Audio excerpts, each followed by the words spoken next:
এদিকে দেখা যায় কীর্তি কিয়ারাকে বলছে, কীর্তি তুমি আমাকে এখানে কেন আনলে? আমি সিয়া শানভির সাথে খেলবো ওপরে। কীর্তি বলে, কিয়ারা তুমি শোনো আমার কথা, তুমি কি ওদের চাকর যে যখনই ডাকবে তখনই তোমাকে ওদের সাথে যেতে হবে? কিয়ারা বলে, এসব তুমি কি বলছো? কীর্তি বলে, কিয়ারা তোমাকে বুঝতে হবে যে ওপরে যারা থাকে তারা হচ্ছে রাজা, আর আমরা নিচে যারা থাকি আমরা হচ্ছে গরিব। দেখবে কি আস্তে আস্তে ওরা তোমার সব জিনিস নিয়ে নেবে, যেগুলো তোমার ফেভারিট সেগুলো তো আগে নেবে, যেমন তোমার ডল, তোমার খেলনা, তোমার দামি দামি জামা কাপড়, সব কিছু ওরা নিয়ে নেবে। নিজেদের খেলনা কখনো দেবে না তোমাকে খেলতে, আর তোমারটা উল্টে নিয়ে নেবে। তখনই সিয়া এসে কিয়ারাকে বলে, কিয়ারা দিদি তুমি এখানে কি করছো? ওপরে চলো, মা আমাদের জন্য পাস্তা বানিয়েছে। কিয়ারা বলে, কি সত্যি পাস্তা? তাড়াতাড়ি চলো, আমিও খাবো। এই বলে কিয়ারা সিয়ার সাথে চলে যায়।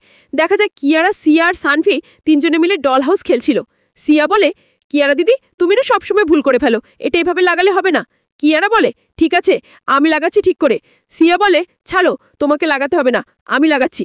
কিয়ারা এটা দেখে প্রচণ্ড রেগে যায়। কিয়ারা কীর্তির কথাগুলো মনে পড়তে থাকে। কীর্তি কি কথাগুলো বলেছিল সেগুলো কিয়ারার কানে বাজতে থাকে।